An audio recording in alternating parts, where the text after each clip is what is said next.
أعوذ بالله من الشيطان الرجيم بسم الله الرحمن الرحيم الحمد لله رب العالمين الرحمن الرحيم مالك يوم الدين إياك نعبد وإياك نستعين اهدنا الصراط المستقيم صراط الذين أنعمت عليهم غير المغضوب عليهم ولا الضالين آمين إن الحمد لله نحمده ونستعينه ونستهديه ونستغفره ونعوذ بالله من شرور أنفسنا ومن سيئات أعمالنا من يهده الله فلا مضل له وما يضلل فلا هادي له أشهد أن لا إله إلا الله وحده لا شريك له وأشهد أن سيدنا محمدا عبده ورسوله سبحانك لا علم لنا إلا ما علمتنا إنك أنت العليم الحكيم قال رب اشرح لي صدري ويسر لي أمري واحلل عقدة من لساني yafqahu qawli amin ya rabbal alamin. Tuan-tuan dan puan, warga usrah yang dirahmati Allah Taala sekalian, kita bersyukur kepada Allah kerana dengan limpahan kurnia, inayah dan kasih sayangnya jualah dapat sesama kita bertemu pada malam yang berbahagia pada malam ini, malam ke 15, 16, ke 17 Sya'ban. Mudah-mudahan Allah Taala terus mengurniakan rahmat dan kasih sayangnya kepada kita untuk terus berada dalam ketaatan. Kerana antara nikmat yang terbesar setelah kita mendapat nikmat Islam dan nikmat iman adalah nikmat untuk melakukan ketaatan. Dan setelah nikmat ketaatan itu dapat kita rasai, antara nikmat yang paling besar juga adalah untuk memastikan pahala ibadah yang kita bawa, yang kita ada itu kekal sampailah berada di hadapan Allah Ta'ala. Kerana kita khawatir pahala yang banyak itu ditukarkan menjadi debu-debu yang berterbangan. Ya, akan ada situasi di mana kita mengharapkan amalan itu sebagai cagaran untuk ke syurga. Elok-elok sebelum sampai depan Allah Ta'ala habis ditukarkan kepada haba'an manthura, debu-debu yang berterbangan. Sidang usrah yang dirahmati Allah Ta'ala, kita berada di hampir-hampir bulan Ramadan. Dan kalau kita tengok dalam bulan Rajab ada Isra' Mi'raj, dalam bulan Sya'ban ada Nisfu Sya'ban.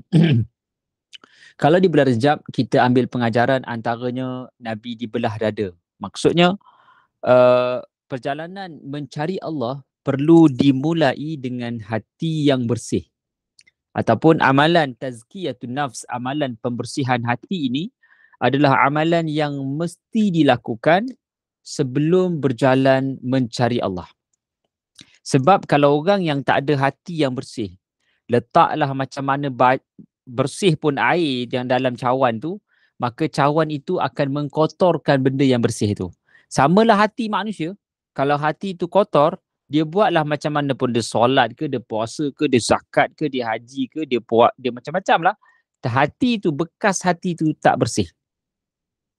Jadi dalam bulan Ramadan, bulan Rajab ada Isra' Mi'raj, iaitu kepentingan membersihkan hati. Masuk pula bulan Sya'ban, ada peristiwa Nisfu Sya'ban. Apa maksud Nisfu Sya'ban? Kata Nabi SAW, malam Nisfu Sya'ban Allah Ta'ala melihat hamba-hambanya untuk diampunkan kecuali orang yang syirik dan orang yang tidak memaafkan. Sekali lagi Allah Ta'ala tekankan bagaimana seseorang itu perlu memiliki hati yang sedia memaafkan. Hati lagi Allah sebut, ataupun hati lagi tumpuan utama untuk dalam bulan Sya'ban. Hati yang bersih untuk meraih cinta Allah, hati yang kuat mampu memaafkan kesalahan orang. Jadi seakan-akan Islam mengajar kita sebelum nak masuk bulan Ramadan, hati kena ready. Sebab kalau hati tak ready, maka Ramadan itu hanyalah sekadar 1 bulan je. Ataupun hanya sekadar 1 bulan yang biasa, yang mana orang hanya puasa je. Sebab dia tak menyediakan hatinya untuk menakung cinta Allah Subhanahu Wa Taala. Jadi kita perlukan dua lah, hati yang bersih dan hati yang kuat. Sebab orang boleh taat bukan kerana kaki dia boleh taat, tidak. Bukan sebab mata dia larat mengaji, tidak. Orang boleh taat kerana dia mahu taat. Ataupun hatinya telah pun sampai kepada seruan untuk solat di masjid sebelum azan berkumandang. Beza orang boleh solat di masjid dengan solat di rumah. Sebabnya dia dah set jam, dah siap-siap untuk pergi masjid sebelum azan berkumandang. Maksudnya hatinya dah di masjid dulu sebelum fizikalnya di masjid. Itu beza dengan orang yang ada kekuatan fizikal dengan kekuatan spiritual.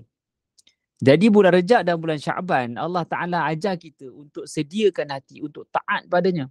Maka barulah kita masuk ke bulan Ramadan untuk kita bermuhasabah. Apakah dia perkara-perkara yang boleh kita isi untuk menguatkan dipanggil takungan cinta Allah di dalam hati kita ni. Baik. Maka bulan Ramadan yang kita nak sambut lagi 13 hari lagi ni, 2 minggu lah lebih kurang, adalah dipanggil bulan reward, bulan ganjaran, bulan pesta.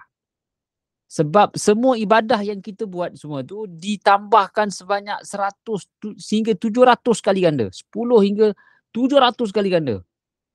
Ya? Dan Allah Ta'ala dan Nabi sebut semua pintu syurga terbuka, semua pintu neraka tutup. Maksudnya tidak ada lagi ruang untuk manusia masuk neraka walaupun dia beronta-ronta minta pada Allah, ya Allah bukalah pintu neraka. Tak adalah. Duka cita dimaklumkan, pintu neraka tutup lah. Ya dah. Dia nak masuk neraka, maksud dia buat maksiat lah. Tapi Allah tak izinkan, tak ada pintu neraka terbuka. Pintu syurga je terbuka. Jadi maka kita nak masuk bulan pesta ni, kita kena tahu apa tema dia. Ya, kalau kita masuk ke program orang, kita tak ikut tema, rosak kita. Ya, kita masuk program orang tapi kita tak ikut tema. Contohnya kalau kita pergi majlis Black and Diamond. Baju dia temanya Black and Diamond. Tiba-tiba kita pakai baju batik ataupun baju songket pula. Orang tengok ni apa hal ni Black and Diamond. Mungkinlah songket tu Black and Diamond. Tak, maksudnya kalau kita pakai baju batik lah. Pakai baju batik tak ikut tema Black and Diamond. Ya. Jadi kita nak masuk Ramadan ni kita kena tahu tema dia. Supaya apa? Supaya setiap tema ni kita raikan dan kita menjadi sebahagian daripada orang di bulan Ramadan yang mendapat pengampunan, yang capai hala tujunya, bukan sekadar tema tetapi amalan itu juga sememangnya itulah yang diambil kira. Baik, tema yang pertama Ramadan dipanggil tema Al-Quran. Ya, tema yang paling utama sekali bukan puasa tau. Ramadan, bulan Quran. Allah Ta'ala spell out, Allah Ta'ala sebut, mention by name. Syahrul Ramadan alladhi unzila fihi al-Quran. Dia malam-malam ni sedap tarik sikit. Ya, sebab kebetulan tadi pun saya dah makan kambing kulit. Jadi dia punya lemak kat sini rasa sedap pula nak tarik tu. Tapi sikit-sikit boleh lah. Kalau tarik lagu hatan ke lagu awi kan tak ceramah kita, pening urus dia nak bayar payment pula. Sebab nyanyi dia lagu lain. Baik, asasnya begitu. Ramadan bulan Quran. Ramadan bulan Quran. Maka kita kena jaga 5 benda. Bila sebut hubungan dengan Quran, maka 5 area of concern ni kita kena ada percentage dia. Pertama sekali mesti ada baca Quran. Kalau tak baca, rosaklah nilai kita dengan Quran. Quran tu sentiasa bernilai. Nilai kita dengan Quran itu yang bertambah dan berkurang. Kalau kita tak membaca, terus keluar daripada radar orang yang berdampingan dengan Quran. Satu. Yang kedua, bukan sekadar kita baca, maka letakkan sedikit unsur menghafal Quran. Rupanya kita kena hafal Quran, tuan-tuan dan puan. Jangan kita syok sendiri tak menghafal. Ramadan bulan Quran, patutnya kita kena termenung kejap. Aku ni banyak aktiviti aku buat. Tapi nak menghafal Quran punyalah payah masa aku nak allocate kan. Padahal kita tak perlu banyak pun. 5 minit should be enough lah. 5 minit tu kita boleh hafal 1 ayat, 2 ayat je. Dua ayat tu kita bukan 5 minit je. 5 minit yang berkualiti. Isu dia 5 minit yang berkualiti, bukan 5 minit yang celup-celup buat sembang-sembang. Tak. Kita kena kosongkan masa untuk menghafal Quran. Kesilapannya adalah kita menghafal sambil-sambil. Kita tak beriltizam untuk meletakkan, allocatekan satu masa khas untuk hafal Quran. Jadi Quran yang pertama dibaca, yang kedua dihafal. Yang ketiga, Al-Quran difahami. Kalau kita baca Quran, kita tak faham yang disebutkan oleh Allah Ta'ala dalam surah Jum'ah, kamathalil himari yahmilu asfara bi'sa mathalul qawmil ladhina kazzabu biayatillah wallahu la yahdil qawbal zalimin. Allah Subhanahu Wa Ta'ala mengatakan orang yang bawa ilmu ni ada maksudnya dia kamathalil himar, seperti mana keldai yang membawa kitab-kitabnya di atas belakang. Itulah. Dia tak faham apa dia baca pun. Kita tak nak jadi orang yang bawa Al-Quran ataupun baca Quran tapi tak faham. Jadi Quran dibaca, Quran dihafal, Quran dipahami. Kita kena ada kelas tadabbur Quran. Saya ingat tuan-tuan pun banyak kuliah-kuliah tadabbur Quran. 3 mesti tadabbur. Yang keempat mesti diamalkan. Jadi lepas kita faham intipati Quran, tinggal masa untuk kita apply. Aplikasi Quran itu dalam hidup kita menjadikan asbab kita menjadi orang yang bernilai tinggi di sisi Allah Ta'ala sebab kita berakhlak dengan bulan Ramadan, bulan Quran. Lepas tu barulah kita sampaikan. Baca, hafal, faham, amal, sampai. Saya ulang balik. Baca, faham, amal, baca, hafal, faham, amal, sampai. 5 benda ni kita kena letak dalam minda kita. Ramadan, bulan Quran, 5 komponen mesti ada. Peratus kena ada. 20% baca, 20% hafal, 20% faham, 20% amal, 20% sampaikan. 20%. Barulah 100%. Jangan kita ingat, janganlah kita ni kira berpada-pada lah. Kalau kita memang tak start menghafal lagi. Dan okey untuk kita start 2-3 surah ataupun 2-3 ayat dulu. Tak payahlah kelang kabut nak menghafal surah Al-Baqarah terus. Jangan. Kita hafal sikit-sikit bertadarus dengan peringkat-peringkat. Jadi Ramadan bulan Quran, maka temanya adalah hubungan dengan Quran mesti ditingkatkan. Apa hubungannya? 5 tadilah, dibaca, difaham, diamal, dihafal, disampaikan. Baik. Jadi yang kedua, tema yang kedua bulan Ramadan yang kita nak masuk ni. Allahumma salli ala sayyidina Muhammad wa ala alihi wa sahbihi wasallam. Baik. Tema yang kedua, Ramadan adalah bulan apa? Ramadan, bulan puasa lah. Tema keduanya. Kita ambil terus bulan 2. Kutiba alaikumus siyam kama kutiba alal ladina min qablikum la'allakum tattaqun. Diwajibkan kepada kamu semua puasa seperti mana umat-umat terdahulu supaya kamu semua bertakwa pada Allah. Baik. Kita sebut tentang Ramadan, bulan puasa. Bulan puasa ni menyebabkan kita jadi orang yang sangat menjaga. Kita boleh beriman Allah tu Maha melihat tu. Kita tak akan sewenang-wenangnya masuk dalam van pukul 2 petang, minum 3 limau, keluar van, aduh panasnya. Tak tergamak kita nak buat. Tak akan kita tergamak ambil apple ke, ambil jus buah-buahan ke, minum seseorang dalam kereta, keluar kereta, ya Allah panasnya. Kita tak akan terbuat begitu. Sebab kita tahu betapa besarnya nilai orang yang berpuasa dan betapa besarnya reward yang Allah Ta'ala berikan kepada mereka yang berpuasa. Puasa. Bulan Ramadan, bulan puasa. Jadi sepatutnya kita tingkatkan nilai puasa kita di sisi Allah Ta'ala dengan kita menjadi orang yang khususil khusus, khawasil khawas, puasa yang bernilai tinggi, yang impak maksima. Kalau kita tengoklah, kalau kita tengok 2 orang yang datang pejabat, selalunya gaji beza. Saya pun baru ni dapat offer, saya tak nak sebutlah company mana. Nanti kan ada bocor rahsia lah. Saya dapat offer baru ni. Jadi saya tak tahulah saya nak pergi ke tidak. Sebab rasanya berat hati tidak pergi sebab seronok dah duduk di masjid, duduk berkuliah-kuliah ni. Banyak masa, ada duha, ada petang, ada zuhur, ada seronok. Dipanggil immediate satisfaction.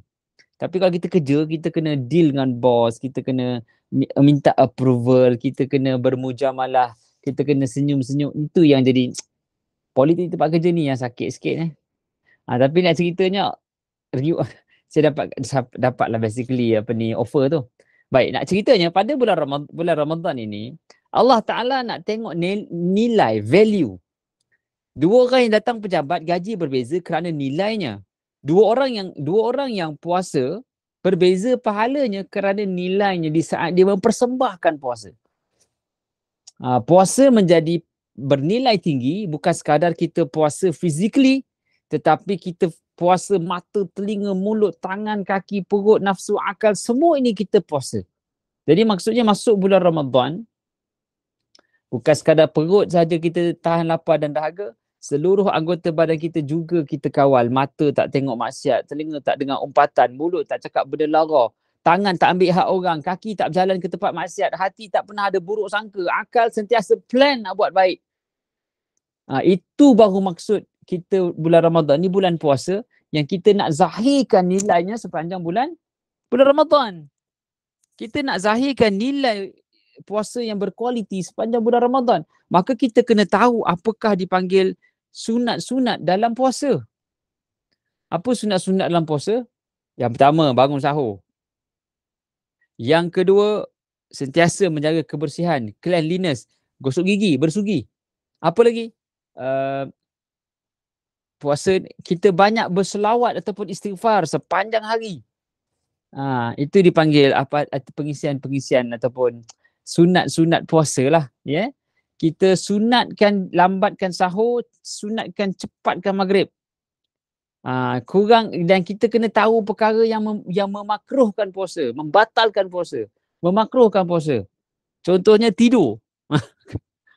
Ada orang tidur daripada pagi sampai ke pagi tidur dia. Dia boleh bangun, yalah maklumlah mungkin malam tu mencista kalah, jadi dia stres sangat, dia tidur panjang sikit. Oh, dia boleh lajak lepas subuh sampai ke Zuhur tidur. Orang pujuk, bang bangun bang. Zuhur. Dia semayang Zuhur, dia sambung tidur balik sampai asar. Punyalah mengantuk kawan ni. Elok-elok bangun semayang asar, bini kata, bang pergi bazar bang. Bazar? Terus dia naik motor pergi beli bazar, beli wang, otak tengah mamai ni. Sampai rumah, yang abang terasa sangat yang betul ustaz cakap sama hari ni kita dah nak kiamat. Sudah, bini kata. Kenapa orang tua oi? Ya, kenapa bangun tidur tiba-tiba rasa nak kiamat pula? Yalah, salah satu tanda kiamat adalah siangnya pendek, malamnya panjang. Abang rasa abang baru je bersahur, dah berbuka pula. Maksudnya dia banyak tidur lah. Bini marahnya abang, bukan panjang umur pendek umur ni. Saya rasa abang pendek umur ni. Yang saya geram ni. Bini tu hilang sabar lah pasal suami ni tidur dari pagi sampai ke petang. Lepas tu bangun kata kiamat pula dekat. Lagilah marah Minah ni. Jadi dalam hidup kita ni kena bawa bertenang. Jadi bulan puasa ni kita kena tahu apakah perkara yang membatalkan puasa, yang mengurangkan pahala puasa, yang menambahkan nilai pahala puasa. Pada bulan Ramadan ni kita kena tengok sebab Ramadan bulan puasa.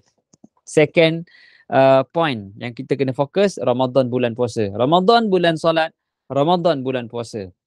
Yang ketiga, Ramadan bulan sedekah. Bulan Ramadan ni rupanya bulan sedekah. Sayang tiba kali sayang kalau kita tak sedekah. Sedekah ni pun dia ada ranking dia Sebab pahala beza macam kita sebut tadi, dua yang masuk kerja 9 sampai 5 masuk ikut pintu yang sama, keluar ikut pintu yang sama, minum teh tarik yang sama, tapi pahala beza, gaji beza. Jadi amalan ataupun tema di bulan Ramadan yang berikutnya adalah Ramadan bulan tadi sebut infak sedekah Ramadan bulan sedekah. Ramadan bulan sedekah, bulan Ramadan bulan Quran, Ramadan bulan puasa, Ramadan bulan infak sedekah. Pada bulan Ramadan ni ada infak yang luar biasa. Apa dia namanya?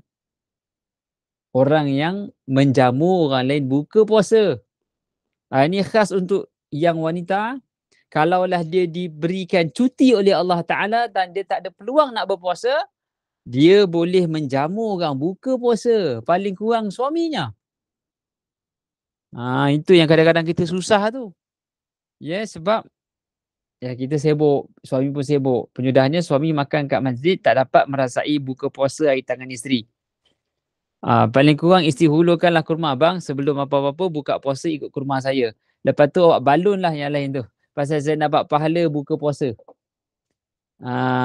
Suami tu pun mungkin sebab dia hari pertama puasa, dia elok dengan azan asar tu, elok dia makan. Cakap, "Bang, apa makan pula?" Kan dah azan."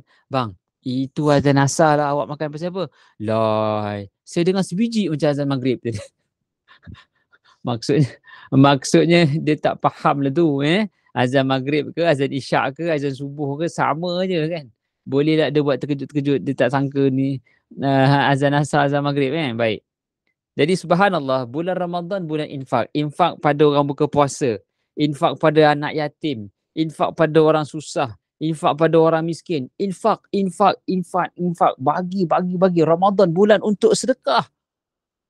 Kalau boleh ambil duit RM50 tu pecah RM5, RM5, RM5, RM5 ataupun RM10, RM10, RM10, RM10, RM5.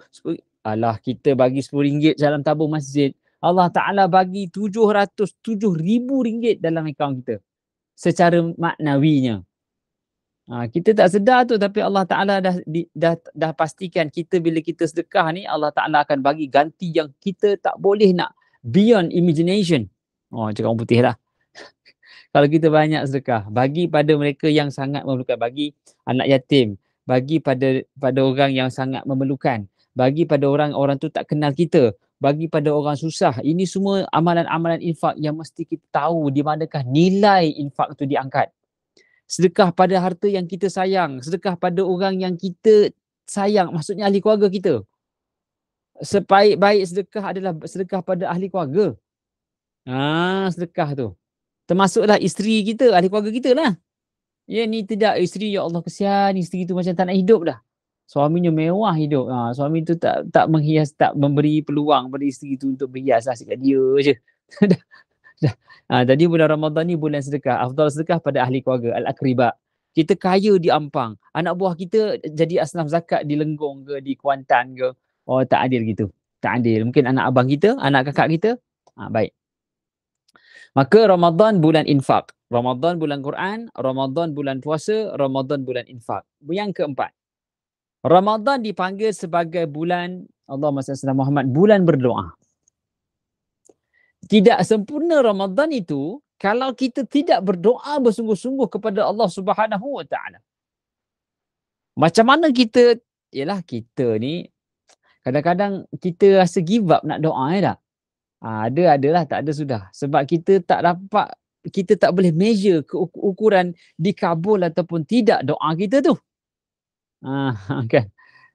Tapi sepatutnya adat berdoa tu kita kena faham lah. Adat dan adab berdoa pertama sekali kena faham lah. Come on lah, minta pada Allah macam-macam tapi tak faham apa yang dia minta. Jadi tak adil lah. Yang pertama sekali mandatorinya, minta pada Allah pada benda yang kita faham. Yang kedua, minta benda yang logik, jangan tak logik.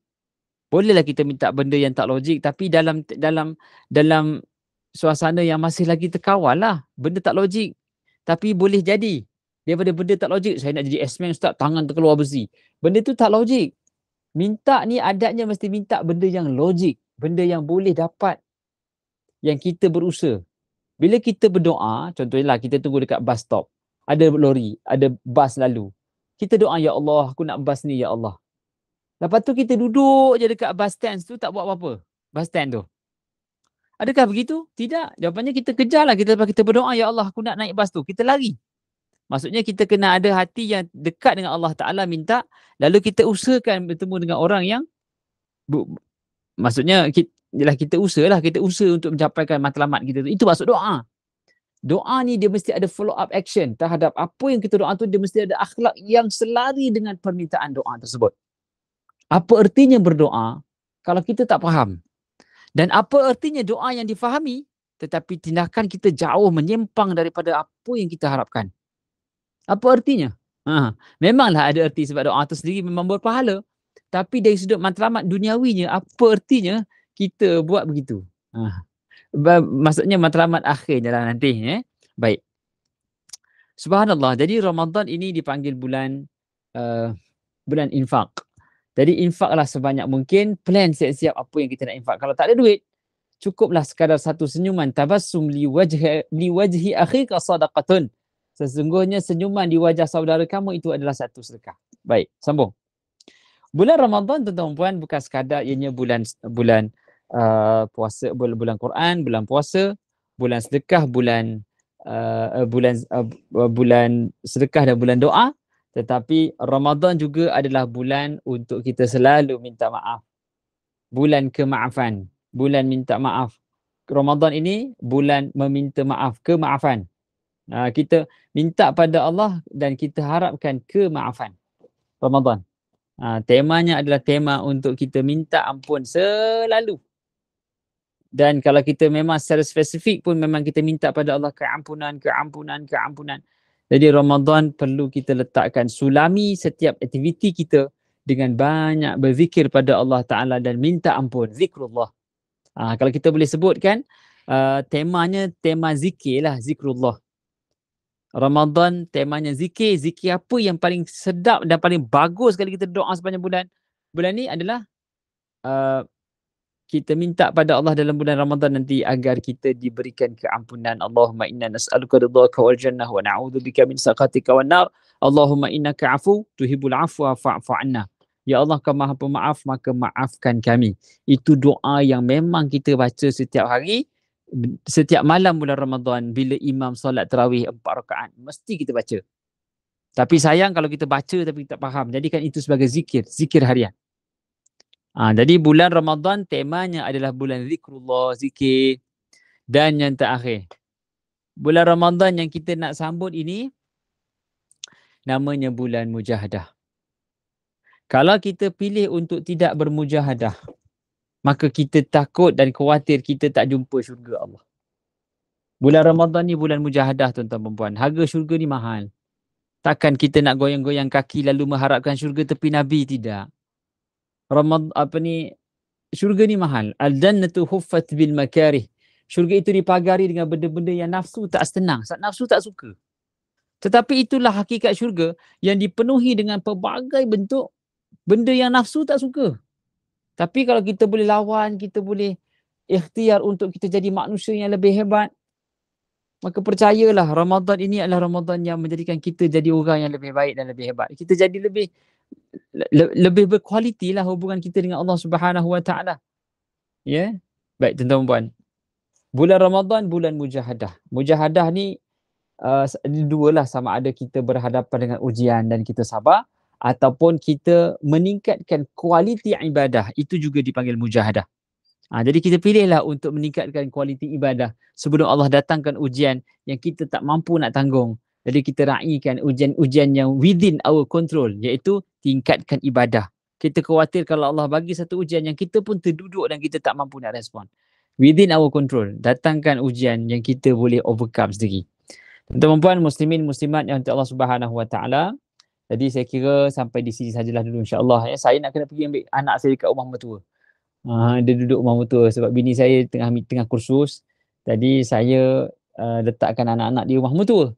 Jadi ingat tadi nak ambil awal, dah mereka pula duduk seronok nak main. Dia dah pukul 10.30, 10 suku ni, takut nanti kan mertua pun komplain tidur anak-anak kau tak nak ambil ke. Marah bini kan. Jadi saya ulang balik, tema Ramadan yang kita raikan ini dia ada 6 tema lah, 6-7 tema. Yang pertama, Ramadan temanya Al-Quran. Jadi pastikan kita meriahkan Ramadan kali ini dengan pesta Al-Quran. Yang kedua, Ramadan bulan Quran. Yang kedua, bulan puasa. Kita pastikan Ramadan kali ini kita nak puasa bukan sekadar tahan lapar dan dahaga, tetapi nakkan ganjaran di sisi Allah Ta'ala. Bulan ketiga, Ramadan bulan sedekah, bulan infak. Ramadan bulan banyak memberi, bukan banyak menerima. Yang keempat, Ramadan bulan berdoa. Kalau kita tidak berdoa, kitalah yang rugi. Doa mesti faham. Doa mesti menjurus kepada yang kita nak dekat kepada Allah Ta'ala. Bulan doa. Kemudian Ramadan bulan berzikir, zikrullah. Dan Ramadan bulan mujahadah untuk tingkatkan kualiti hubungan kita dengan Allah Ta'ala. Bahkan meningkatkan nilai kita di sisi Allah Subhanahu Wa Ta'ala. Tuan-tuan dan puan, muslimin muslimat, warga Facebook, warga Maya yang dirahmati Allah Ta'ala sekalian. Maka mudah-mudahan dengan sedikit perkongsian berkenaan dengan muhasabah Ramadan ataupun ambang ahlan Ramadan yang kita kupaskan pada malam ini, dapat sama-sama kita ambil istifadah dan manfaatnya. Mudah-mudahan Allah Ta'ala menjadikan kita sebahagian daripada orang yang mendengar ketaatan, lalu menyampaikan, lalu mengamalkan dan menyampaikan pada yang lain. Aqulu madza tasma'un, aqulu qawli hadza wa astaghfirullahal adzim li wa lakum. Wabillahi taufiq wal hidayah. Wassalamualaikum warahmatullahi wabarakatuh. Saya buka untuk soalan insya-Allah kalau ada satu dua.